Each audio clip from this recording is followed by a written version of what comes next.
All right, Angie, I'm so excited to have you on my podcast now. This is so much fun.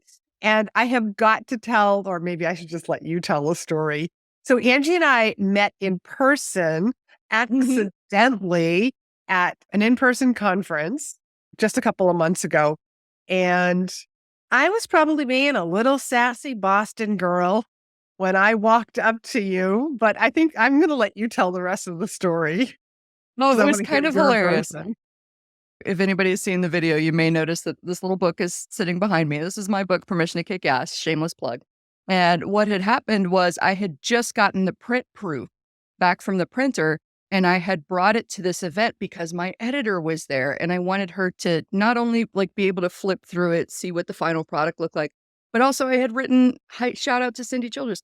I had written her a lovely little acknowledgement in the back, and I wanted her to read it because I just wanted her to. So I had this sitting just on top of my computer and on top of my stuff at a break time. And when I came back from the bathroom, I believe it was, or getting coffee or something, Laurie-Ann is standing by my space and she looks at me and she goes, "How do you know Angie?" And I was like, "I am Angie." And I just started laughing. And this story, I'll try and make it a short version. When I first started my podcast, also called Permission to Kick Ass, I was like thrilled. Cool. Finally, a medium that allows my inner tomboy lazy person to shine because I don't have to be on video and I don't have to do my makeup and I don't have to worry about any of that. I just have to show up and talk, right? So I had 100+ episodes where that was literally the rules of the road. Show up however you want to. The video is just so that you and I can connect personally. I'm not planning on using that anywhere. So Laurie-Ann's first experience with me was probably holed up in some random Airbnb or hotel room during travel with my Yep. hair in a messy bun. I wasn't back to doing the red back then in my sweatpants or something like that, just recording. And so I looked totally different with my hair down and curly and bright Yes. red. With my Yes, moto and you jacket that I didn't was even wearing. recognize me. I So know. it went It both was ways. mutual. Like, oh my gosh, wait. And you are? I believe that was my response to, and you are? And you were like, Laurie-Ann, I've been on your podcast. I was like, oh, crap. Yes, you have. Oh my And gosh, this is amazing. it was hilarious. And what drew me to the book is that is the cover of her podcast. So Mhm. I've shared that graphic before. So that's what drew me to your seat and like, who knows Angie that's here? Well, I That's was so there. I was there. congratulations on your Thank book, you. by the way. That was a life goal of yours before you hit Mhm. 40, you said. Are we allowed to say that? Yeah, absolutely. Okay, good. Before you hit Yeah. 40, it was like that you were going to publish your book and you did it. So Yes. congratulations. Um, Thank you. It's fun, like the power of public goals, like random side tangent for anybody listening. I had a personal situation that had happened earlier this year in the springtime, and the fallout from it made me feel some strong feelings. We'll just say that. And so one day, in a moment of I don't know rage, spite, whatever, I realized we're like 6 months out from my birthday, June 1st. And I just hopped on LinkedIn out of pure instinct and went, you know what? It's exactly 6 months from my 40th birthday. And by my 40th birthday, I will have been on 40 podcasts or stages or publications. I will finish this freaking book that I've been working on for 5 years because I started working on it in 2018. And then I think I offered like 40% off coaching or something like that. And I achieved all of those things. good for you. Public accountability. Who knew? It's like It's, self-peer it's, am- pressure. it's amazing how well that works. I think last year I had a goal to be on, I want to say it was 60 podcasts.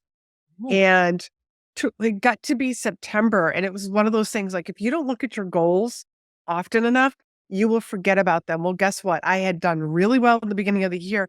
Then I forgot to look at them. And then all of a sudden it was like, oh, shit, I need to get on more podcasts. So I think I just like shared with people, and it was a post all about not looking at your goals often enough.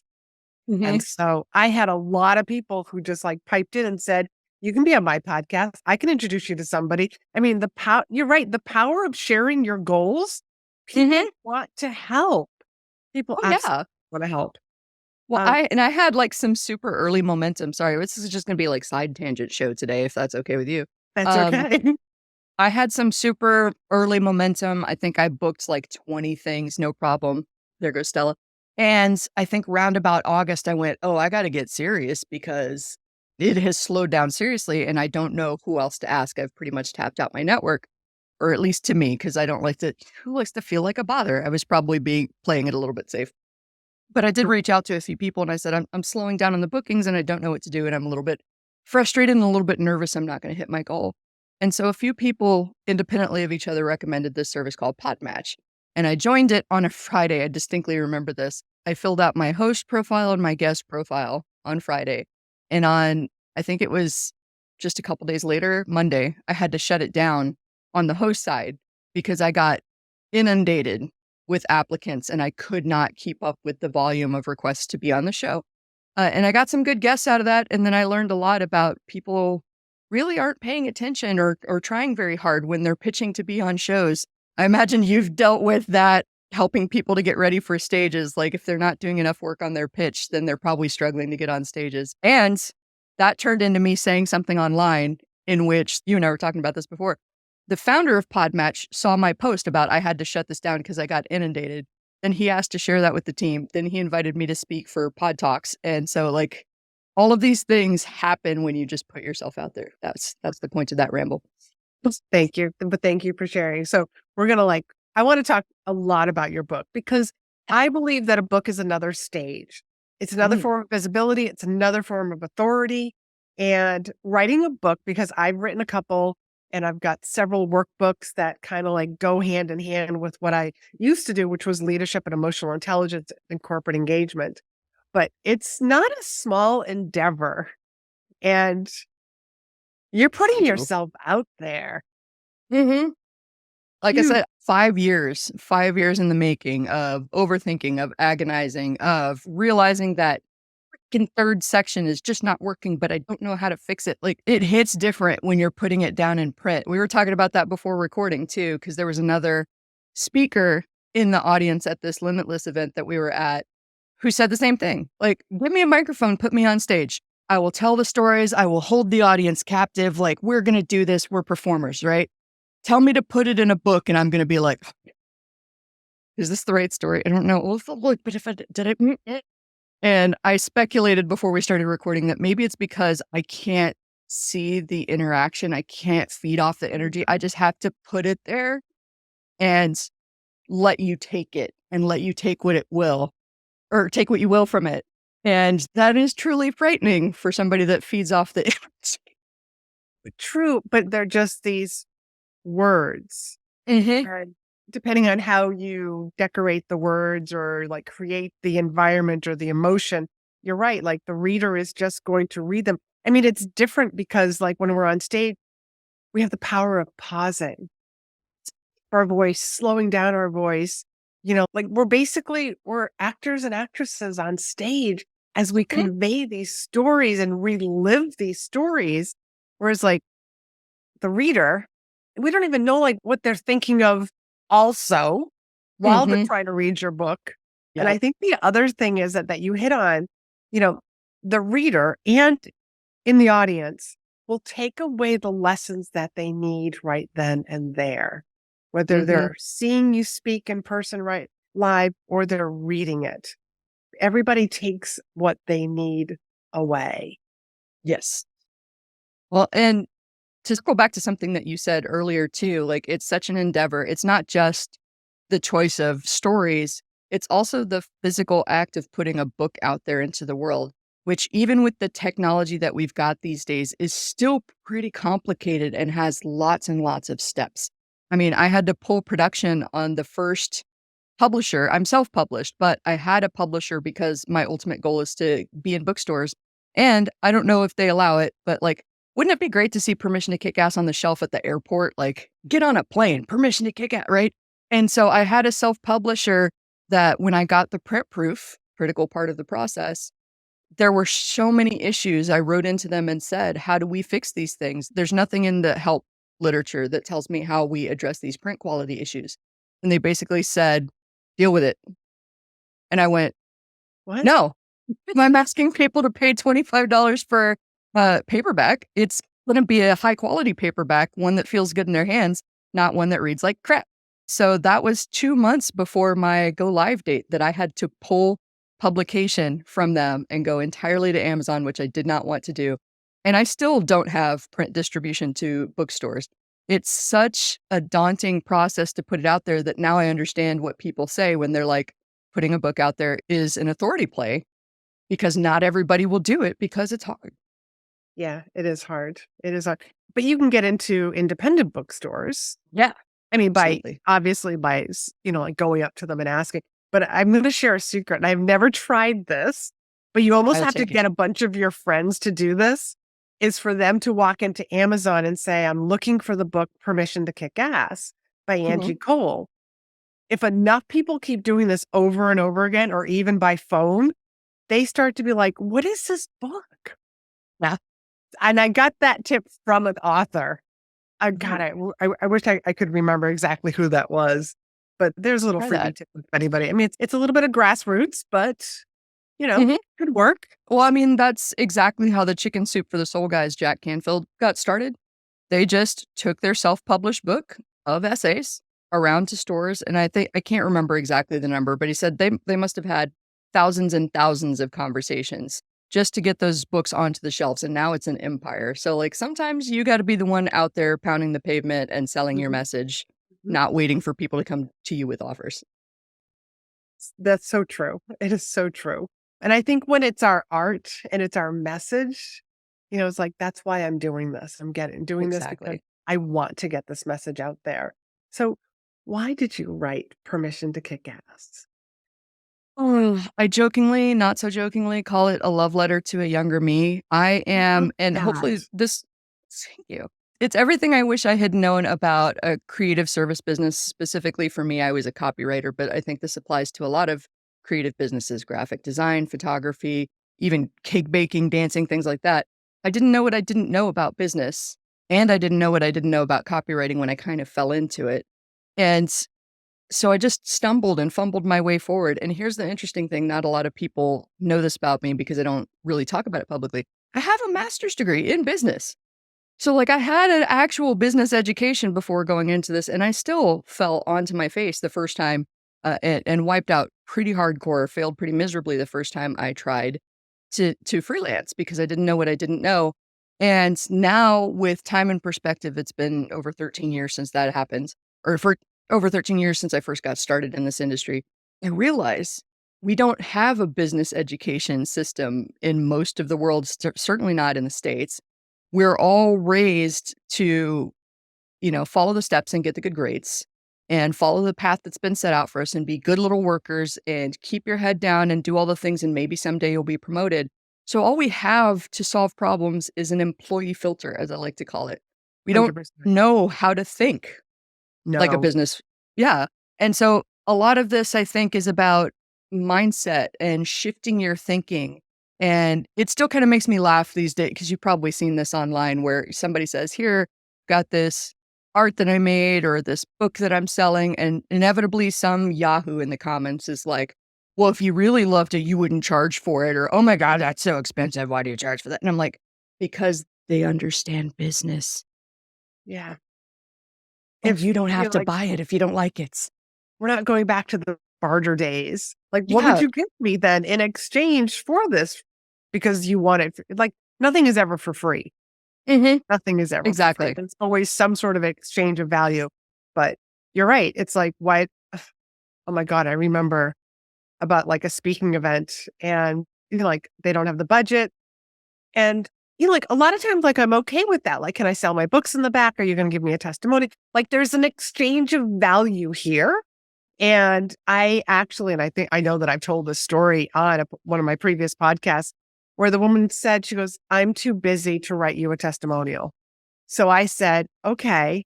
In a very nice way, I said, I'm too busy to speak for you. And You're gonna I, pay in either time or money. You yes. choose. And I had to, like, I quickly found the president of the organization to let them know why I had stepped down. But it's like, I just like, there's an exchange here. There's always an exchange of some sort of value, testimonials, videos, being able to like have a list of the attendees. Oh, yeah. always an exchange because people just don't value anything that's for free. I'm so glad that you mentioned that because I was having a conversation with a coaching client of mine just yesterday about this same thing. He's starting with a new service offering and kind of went to that default again that we all have kind of passively absorbed in the society of, well, it's a free thing and it's a thing I've never done before. And I don't know what the value is and I don't know how much time it takes me. So I'm going to offer it for free. And I said, don't you dare. Even if it's a ridiculously low number, get in the habit of charging something for this. And if you're truly uncomfortable with charging for it, then at least make it a value exchange. Like you just said, I am doing this for you so that I can get this. And I am going to do a stellar job just like I would if I were charging full price on this. And in exchange, here's what I need from you. Not asking, not saying if you get around to it, if you feel like it. This is the deal that I'm proposing, that I do this thing for 20% of what I normally would charge. And in exchange, I would like a testimonial, some feedback on what the process was like, and an introduction to 3 people who could use this service. Perfect. Yeah. That's like a beautiful way to like move into a new offer. And then maybe it's like it's a low cost and then they add a little bit more and they add a little bit more until they feel Mhm. like there's this, they feel good with the price. Yeah. The price and the process. Like if you're uncomfortable with saying it, just that exchange of value. What else is valuable for you? Like you mentioned a list of the attendees or being able to sell a book from the back room or make an offer from the stage. So it's not necessarily just about the fee that I'm being paid. What else can I get out of this? I could do a lot with a list of people. I can do a lot when I can talk to people face to face and make offers to work with me directly. So yeah, value exchange. Learn it, live it, love it. Yes. Okay. So with your book, what would you say was the hardest chapter to write? Ooh, that's a good one. You know, there was a section in the back. So it's in kind of 3 sections. And throughout this is sprinkled my own personal story and my own personal experience, and including some juicy ones about how I have embarrassed the crap out of myself. So you don't have to feel alone because it's going to happen. We're going to make mistakes and we're going to be embarrassed. But so preparing, like the getting ready section was easy. The how to charge and how to put yourself out there and how to structure offers section was easy. The hardest part for me was the third part is about growing beyond just trading time for like, how do you start to step out of that? Okay, I've figured out this system for finding people, for working with them, and the money is consistent, but I want to do even more. And I think for 2 years, I was stuck on that back section, could not figure out how to do it. And I finally realized, and this is the funny thing about timing, that I had a story in the beginning of that section that made me sound, if you don't know me, very preachy, sanctimonious, judgy, like totally the opposite of how I wanted to come across. And thankfully, in that time of agonizing over the back third, I had a random conversation with my life coach who, like, that story just replaced the other one so nicely, changed the entire tone of the back third. And I went, see, sometimes you've just got to wait for the solution to come to you instead of trying to force it. I know if I had put the book out with that back third the way it was in the first draft, I would not be happy. And I don't think people would get as much out of it as they have gotten. So I don't know if that answers the question or not, but that was the hard Um, part for me. It took me 2 years to finish the back third. My first book, one of the sections, it's Rethink Leadership: 4 Lessons to Make You Remarkable. And so one of those lessons is on relationships. That was the hardest chapter for me to write. Why is Yeah. that?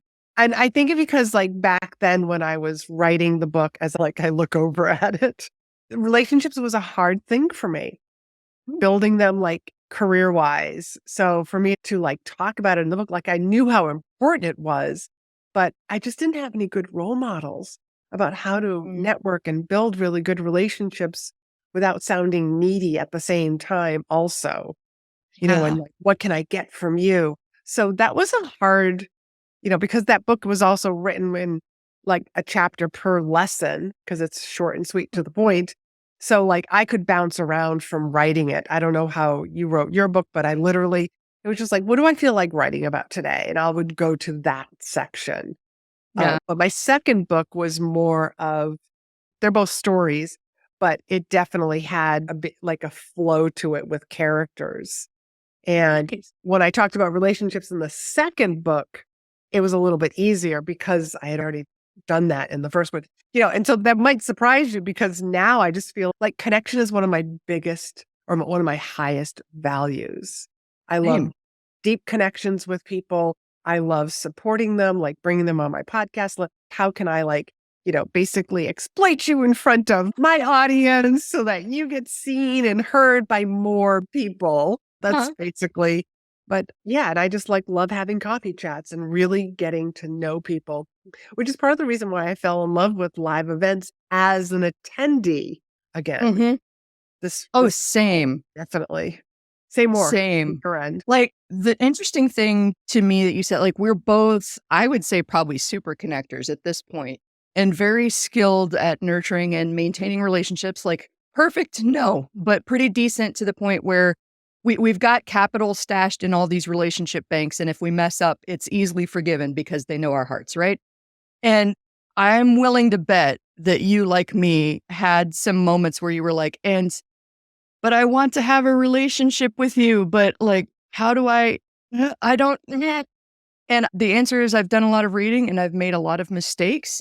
And I've come to realize that nurturing relationships isn't about being in front of people all the time and isn't about an exchange of offer and transactional stuff. I had an inkling one day, you know what? I can't remember what exactly sparked it. I think somebody may have reached out to me. And then I had this aha of, you know what? It's really nice when somebody randomly reaches out to you and said, you popped into my head today. And it made me smile. And like, that's it. That's the entire, it's not let's hop on a call and reconnect or anything like that. So I started practicing that and trying to, which is really hard with an ADHD brain like mine, because in my brain, if I think about you, and especially if I think about you and I've told somebody a story about you, which is almost always going to be positive, I make it a habit not to talk trash about people. I've talked about you to somebody else and told somebody else that Laurie-Ann is freaking awesome. In my mind, I just talked to Laurie-Ann. She's fantastic because I just thought about her. Right. So that's how I can go 5 years without talking to somebody and then pick it up like we just talked yesterday. 'Cause in my mind, we probably did just yesterday. So now reaching out to people when I have that conversation with somebody else and being like, oh, I was at the Limitless experience and Laurie-Ann, there is somebody that you need to meet. We were talking about how awesome you were. You popped into my head. I figured you needed to know. Call me when you got a chance. Right. And that's just those little bitty touches that we overthink are what maintain the relationship and keep that dynamic going back and forth. It doesn't always have to be a trade.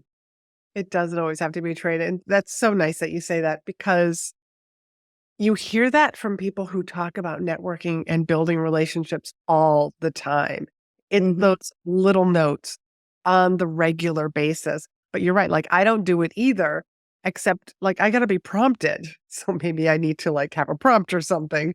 But then I'll be like, well, who do I reach out to today? Like, who haven't I reached out to in a long time? I think I would get way too in my head about it, overthink it. But I might have to try doing that because I really do love just sending people that random note like, hey, I was just thinking about you. Yeah. One of the things that I love about Facebook Messenger is to be able to leave like those voice messages. Yes.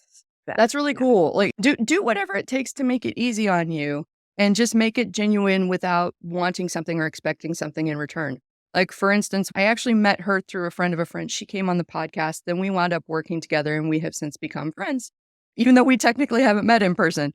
And I saw her pop up in my newsfeed while I'm scrolling one day because she was interviewed for an article and her picture was the front of it. And so I took a screenshot of her in the middle of my news feed and sent it to her and was like, oh my God, look who just popped up in my news feed. It was so good to see you. And like, that's it. And then it was funny because I had an article go live in the Huffington Post recently where the same thing happened to me. Somebody sent me, oh my gosh, you just showed up in my feed. What a great story. It doesn't have to be as hard as we feel like it has to be. Like you don't have to build up the perfect package or the value add before you have permission to reach out. Just reach out and tell somebody, hey, I thought of you today and smiled. Remember that fun thing? And thankfully, that's the way it works with me and my best friend, like silly memes. I saw this and I thought of you. So that's now my new habit. Saw this and I thought of you. And just be a human. Humans love just connecting. Like treat people the way that you want to be treated. You love getting Yeah. little messages and text messages. Try sending them out. You'll also probably Yes. receive more. Yeah. Yes. So who's been an influential person in your life? Mm. Either family, business, or maybe they don't even know that they've been an influence on you. Oh, so many good ones. I've talked about it kind of a little before, but not as much as maybe other stories. But my mom, because I think she had an entrepreneurial spirit without even realizing that she had an entrepreneurial spirit. She tried a bunch of the sales clubs and MLM things, but always had an eye on starting her own business and cycled through a lot of those. And we had some tough conversations, especially as I was in my 20s and I was getting to know the business side of things and wanting to start my own because she worked for these other companies, these clubs, and didn't have a lot of success. And so had kind of a jaded point of view on this doesn't work. I've tried every angle that you could try. And yet, and I talk about like loving doubters in my book a little bit because sometimes you have to be your own best cheerleader until you prove it works. Despite the love and the fear that people had for me going out to be a writer, when I made a success of it, that changed how she thought about it. And after that, she went out and started her baking business. And so she's Wow. 4 or 5 years into doing that. She works local festivals. She's built a little bit of a cult following around here. And right after I started my podcast, I remember we were on the phone one day talking and she told me, oh, yeah, this lady who's only been in business for about 6 months was asking me all these questions. And I told her, oh, here's what I learned. And here's what I learned. And I said, that's exactly why I keep telling you to come on the podcast, Mom. You have something to share. And she goes, but I don't have enough success yet. And I was like, but look at how you just helped that person despite not having success by Right. just sharing what you know. And so, yeah, I don't know how that answers it, but it's funny how just living your life and doing what you do, even if you feel like you're doing it all wrong, there are people that are watching more closely than you might think who are being inspired by you and who are taking that and using it to make positive changes in their life. And it's freaking awesome. So just be you.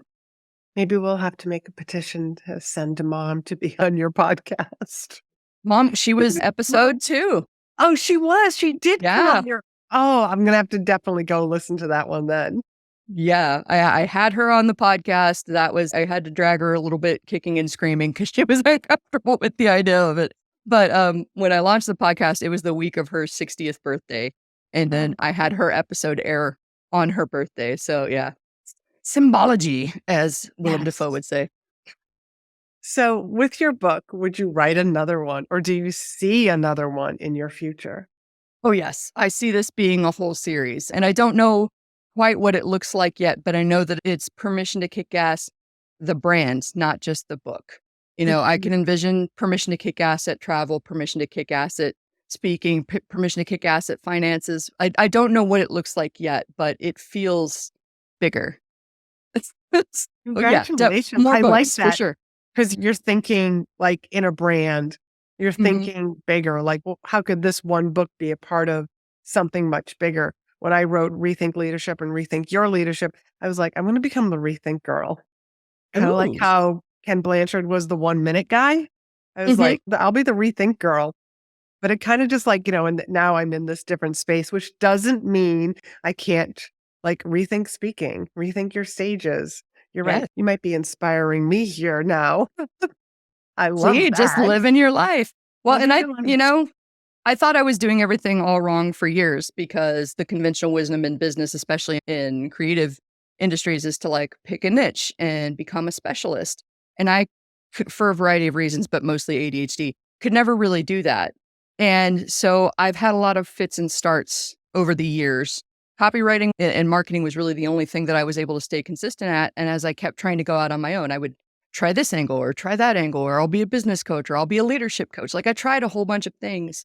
And then I finally went, and here's the power of following your instincts, even when you don't know how it's going to turn out. Somebody invited me to a conference several months ago called the Badass Business Summit.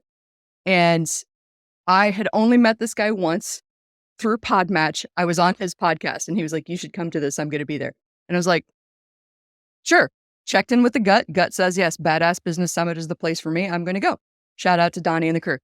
And I showed up there thinking that I was burning down my marketing business and going all in on leadership. And I don't know how that's going to fit with the book since that's about building a business, but screw it. We're going to go all in on leadership. And that Donnie challenged me and said, "Are you really done with writing? Because like if you weren't worried about money, what would you be doing?" And my old standby joke is I'd be Stephen King, but without the coke. Like I would be prolifically out there writing. And he goes, "Okay, well then why are you throwing away everything that you've built?" And I was like, "Oh, you suck." Wow. And that was like a couple of days of like, you suck, but in a good way. You've challenged me. I don't Yes. like this. It's Yes. deeply uncomfortable. I had a couple of days of conversations and turned it over in my mind and had to sleep on it.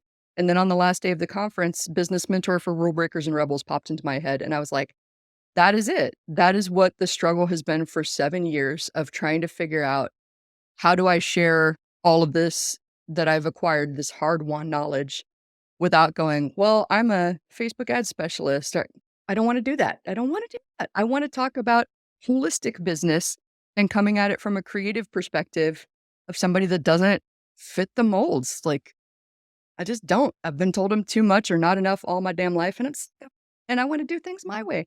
And I think we all should be doing things our way. Permission granted. We should. And I'm so glad that you brought this up because I really do feel that there's so much bad advice. Like, this is how you do it. And then people are like, oh my God, if I don't do it that way, then I'm doing it wrong and I have to do it perfect. Like, it's just like, so I have to do this, but why isn't this working? Why doesn't it feel right? Oh, it doesn't feel right because I'm not there yet. And so they just stay on the struggle bus. Whereas, like, Oh, if you just checked, as you said, let's just check in with our gut, with our intuition. It's like, what feels fun? For you, correct. it's writing. Oh, So yay to him for giving you that sucky question that yes. made you like really think like, would you really want to throw this all away? Mm-hmm. Yeah. You bring up such a great point because there's all of the stuff that we think we should be doing. And no matter how far you've come and how much, hard won wisdom you've got, you are still susceptible to these traps and this pressure of what you think you should do.